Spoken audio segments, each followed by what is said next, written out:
Mhuri yeZimbabwe kusangana kwatiri kuita zvekare pano pamuzinda wevanhu neni wenyu Super Nexus. Tirimo muno muZimbabwe mekuti vanhu vari kurarama mumarealms akasiyana siyana, vane mivono yakasiyana siyana. Pane vamwe vari kuziva zvose zviri kuitika, kugoita vamwe vanenge vachiziva kana kuti 80% yezviri kuitika zvese muno muZimbabwe and worldwide. Kugoita rimwe timu rinenge ichiziva 50%, ringe riri hafu ignorant, hafu ruzivo handiti. And timu iri riri very very very dangerous. Vanhu vekuti vane karuzivo kavanako asi hakana kukwana, vari very dangerous and nharo dziri papapo. And then kozoita timu ringe richiziva kana kuti 25%, and timu ringe ichiziva 25% yezvinhu ka itimu rekuti ringe ichitoziva kuti harizivi. So riri very humble, timu riri humble, ringe ichiziva kuti pane zvandisinganzwisisi ma. But the good thing is knowledge is free, so you can get knowledge, you can read, you can watch some stuff, right? Kozoita timu rekuti rechiziva kana kuti 5% yezvinhu. Iri manje timu iri riri pama1 manje, because iri timu iri most of timu iri ringe ichiziva zvinhu 5% yezvinhu zviri kuitika muZimbabwe zvese nekunzeka. Itimu rekuti mostly havagoni kutoverenga, havagoni kuita sei, and which is not a good thing. But the good thing is you can still go back to school chero age, and so timu iri manje life yaro zvakanaka iri based on beliefs. Zvavakaudzwa vakabelieve vanozvibatisisa. Which makes them very vulnerable kumaprofita enhema, kun'anga dzenhema, and because they can be manipulated on a high level, because ivo mune upenyu vanotoziva kuti zviri kuitika vanyatsokuzvinzwisisa. Chirungu havachiwi, chichichi havasi kuzvinzwisisa zviri kuitika, asi zvavakaparidzirwa zvokuti kuna Mwari anozoita so ndozvavanobatisisa izvozvo, vozviita life yavo.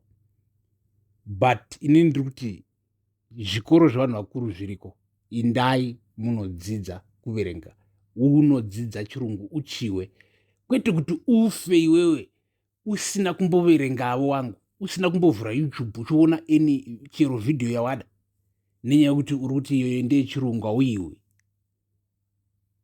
Mazimovhi ose anosipaka aya haunenge usingatombousiri ruri kuinda nepi because hauhwe chirungu. Saka idzoki indai kuchikoro chevanhu vakuru, chero mava vanhu vakuru, right?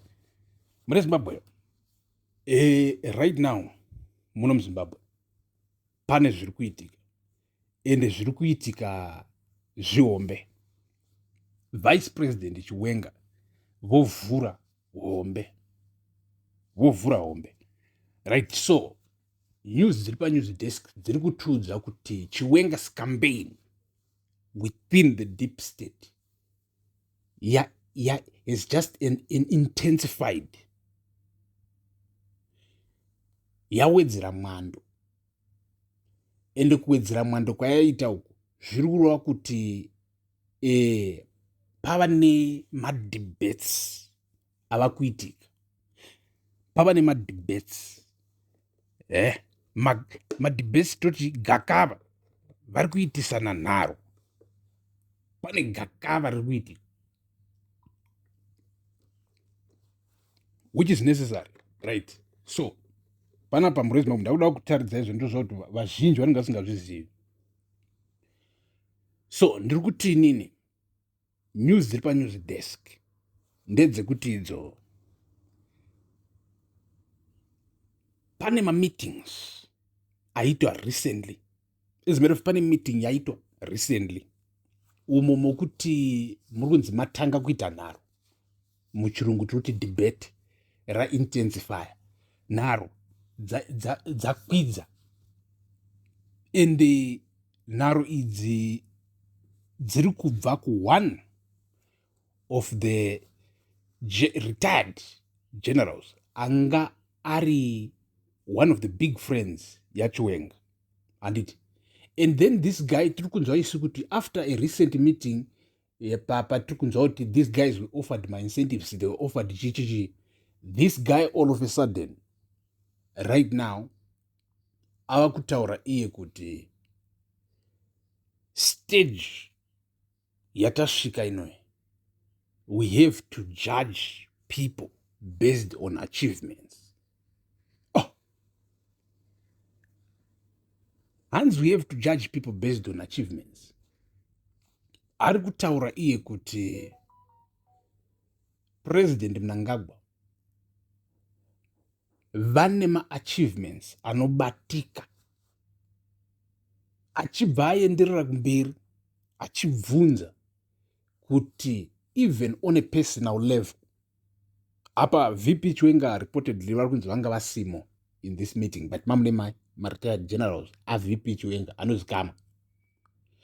Because regai ndikudze one thing, you see, mure Zimbabwe vakomana ava, it's not like vanenge vasingazivani.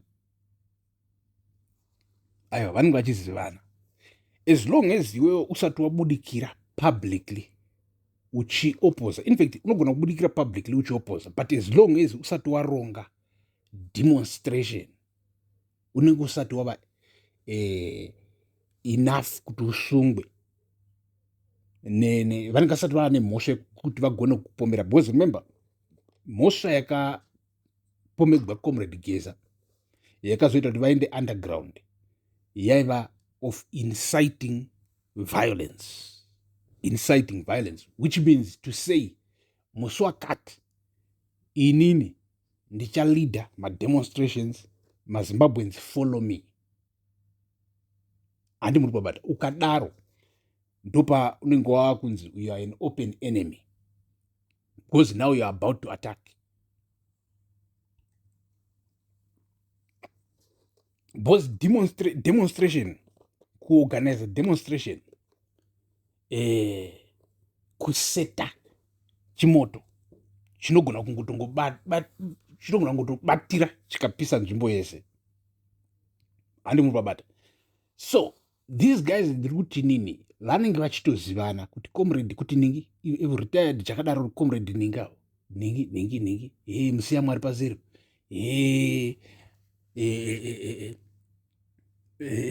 Shumba chakazodai so mukanya uyu vanenge tozivana kutoti ende uyu mukanya ari kusapota nani naChiwenga, uyu Shumba ari kusapota nani naChiwenga. But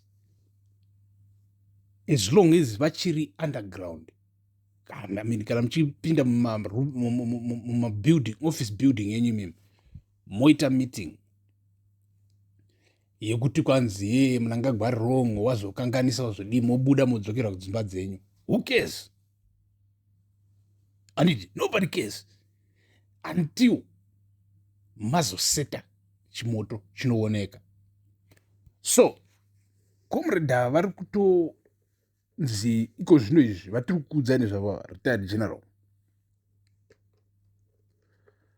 vari kuto Chiwenga ngatitaridze zvinobatika kubva kubusiness on a personal level ari macompanies ake. Handiti President Mnangagwa vari kunzi naComrade kwatova kutopandukira mamwe macomrade kavo zvida vakatora mari. Muri kubata, right? So hanzi President Mnangagwa vane mafarms, vane farm precab rinozikama, it's a business riri kuoperata zvinotaridza kuti on a personal level vatori organized. And then ndobva azotaura what he achieved during upresident. But izvozvozvo ndezvekuti tikatanga kuzvitarisa tichiti iwe ko Chiwenga angadai kujajwa kunzi waachieva this and that as president, iye asisina kumboita president sei. As a matter of fact, they are working together, from sharing ideas to implementing those ideas. 2030 yatoziva isusu ivision 2030 kubva kuna comrade Chiwenga vachitaura about the success yemaprojects avari kuita. Zvinova zvinotidzosa patinge tichitaura tichiti isusu kana president, vice president Chiwenga vanga varipo through all these things, so surely he has gained enough experience. Anditi? But anyway, zvakamira zvakadaro muZimbabwe, nyaya mainzwa. And Chiwenga takuudza kuti meetings they are intensifying and my debates are intensifying. So comrade ava vakubuda donda, first resistance iri very strong in that meeting. Zvokuti vasvika information iri kuti vazongobuda meeting after debate rapisa naro dzapisa, vazongobuda meeting vadefeatwa. So that's a win for Chiwenga, that's a win for the faction. Kurava kuti faction ivo chete vanga one person autaridza kuti ndiye maybe influenced nemari.